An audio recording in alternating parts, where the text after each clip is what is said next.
Minister Giriraj Singh on July 11 expressed alarm over the population explosion in the country since independence and favored disenfranchisement of those who have more than 2 children.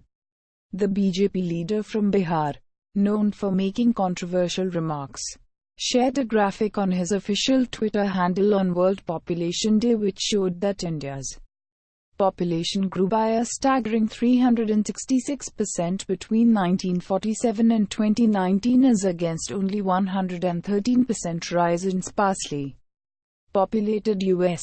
Mr. Singh, the Minister of Animal Husbandry, Dairying and Fisheries, wrote in Hindi, "In India, population explosion is disturbing the balance of economy, social harmony and resources. One of the reasons for failure to check it is dharmic vyavadhan, religious obstacles. Several leaders of the Hindu right have often blamed Muslims for the spot in country's population." Striking an alarmist note, the cabinet minister warned, India appears to be heading like in 1947 towards another Sanskritic Vibhajan, partition in the name of culture. All political parties will have to come forward for a birth control law. 47pig.twitter.com/216i42re. Later, he told some news channels in Delhi that strong measures must be in place to check population explosion. "I hold the view that those who have more than 2 children should be stripped of their voting rights. And this provision must be applicable to all communities. No exemption should be made for any religious group just because it insists that its tenets disapprove of birth control measures," he said. The BJP leader's views met with disapproval from the opposition RJD Congress combined in the state. Bihar RJD President Ramchandra Purve termed Mr. Singh's comments an example of ochi rajniti, petty politics, since it appeared to blame the minorities for the ballooning population. From where does the union minister get such fanciful ideas? Can he point out any provision in the constitution under which a person can be disenfranchised for having more than a specified number of children? Asked Congress MLC Prem Chandra Mishra. Mr. Singh has often kicked up controversies with his remarks targeting Muslims. A case of model code violation was registered against him during the Lok Sabha elections when he was in the fray from Begusarai for making objectionable comments against Muslims. Those who cannot say Vandya Mataram or cannot respect the motherland, the nation will never forgive. This year my ancestors died and were cremated at Simriya Ghatan. No grave was built for them, but you, Muslims, need 3 handspans of space for burial, he had told an election rally.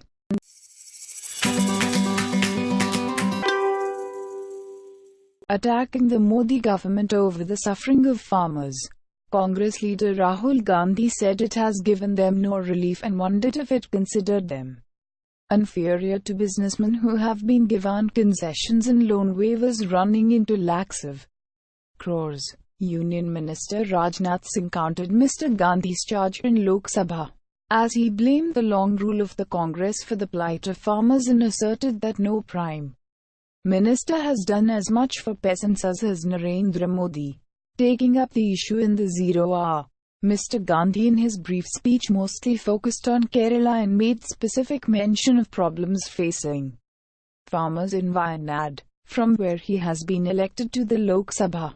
No relief has been given to farmers by the government, he said, claiming that businessmen have been granted concessions of 4.3 lakh crores and loan waivers of 5.5 lakh crore. He asked why the government thinks farmers are inferior to rich businessmen. This is the first time that Mr. Gandhi has raised an issue in the 17th Lok Sabha. In his reply, Mr. Singh said the government's move to give 6,000 to farmers will lead to a rise in their income by 20 to 25% and claimed that more farmers committed suicide before the BJP-led dispensation came to power. It is not that the condition of farmers deteriorated in the last 1, 2 or 4 years. Those who ruled the country for a long time are responsible for their state. The amount of increase in MSP, minimum support price, that our Prime Minister has effected has not been done by anybody in independent India's history. He claimed. Mr. Gandhi said farmers are suffering throughout the country and are in terrible condition in Kerala. He said, adding that one farmer ended his life in Wayanad. Farmers have been facing threats of immediate eviction from their properties, he said, as banks from which they had taken loans have begun recovery process. 18 farmers in Kerala have committed suicide due to this, he added. Mr. Modi had made a lot of promises to farmers and the government should fulfill them, Mr. Gandhi said. As soon as Mr. Gandhi finished his speech, other Congress leaders wanted to raise the issue of desertions of MLAs from their party ranks in Karnataka and Goa, for which they have blamed the BJP, with the speaker not permitting them to speak on the matter. They staged a walkout and were joined by other opposition parties like the TMC and BSP.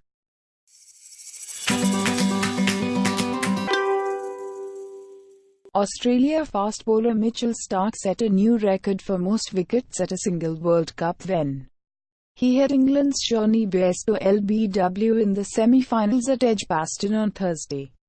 That gave the left-arm quick his 27th wicket of the 2019 tournament, breaking the record of 26 for a single edition he had previously shared with retired Australia batsman Glenn McGrath. But barring a spectacular collapse, Starc's strike looked like being a footnote in the match, with England 124 for 1 in the 18th over, chasing a victory target of 224.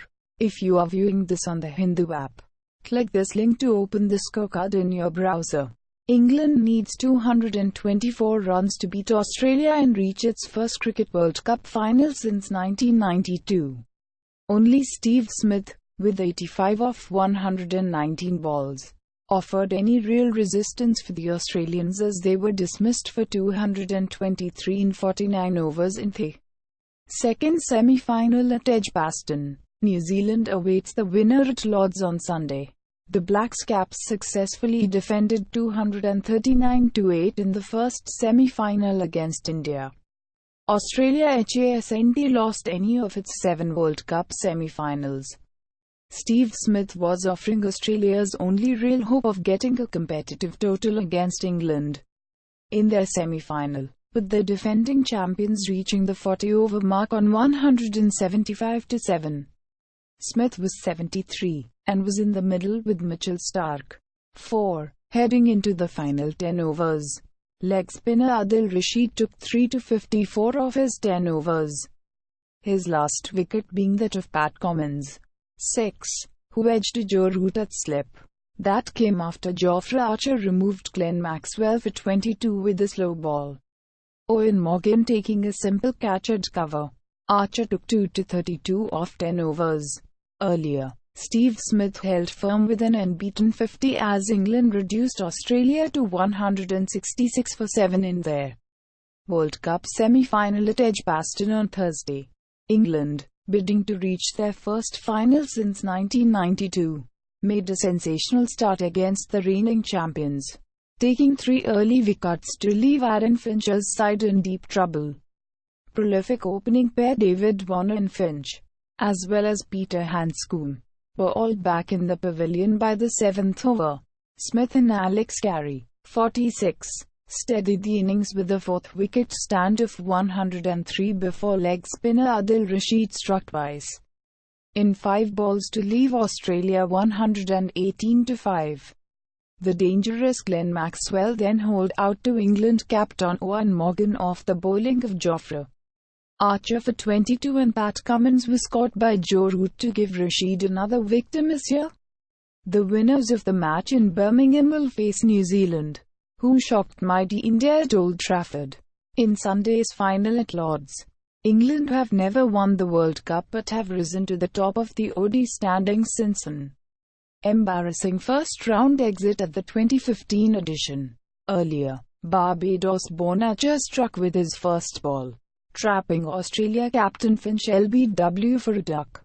Finch, who made exactly 100 in Australia 64-run group win over England at Lord's, then cost his side their lone review of the innings when he unsuccessfully challenged Sri Lanka umpire Kumar Dharmasina's decision. Walks on his Warwickshire home ground. Hit Warner well caught by Johnny Bairstow at first slip for 9. Warner, who walked out to booze because of his role in a ball tampering scandal in South Africa last year, returned to even louder jeers. Smith, who was also given a 12-month ban for his part in the incident, was given a similar greeting when he made his way to the wicket. Warner's exit brought in Hanscom, only recently called into the squad after Usman Khwaja's tournament-ending hamstring injury. But he was bowled by Wooks for just 4. Australia wicketkeeper Carey had his helmet knocked off by a nature bouncer and required several minutes of on-field treatment, but with his head swathed in a bandage, Carey resumed his innings. Left-hander Carey then cover drove both Wokes and Liam Plunkett, yet to be on the losing side this World Cup. But in sight of a 50, he hoisted Rashid straight to substitute fielder James Windsor deep mid-wicket. 4 balls later, Australia were 118-5 when all-rounder Marcus Stoinis was LBW for a duck to Rashid's googly. Australia are bidding for a 6th World Cup title, having won 4 of the past 5 editions. Read the full preview.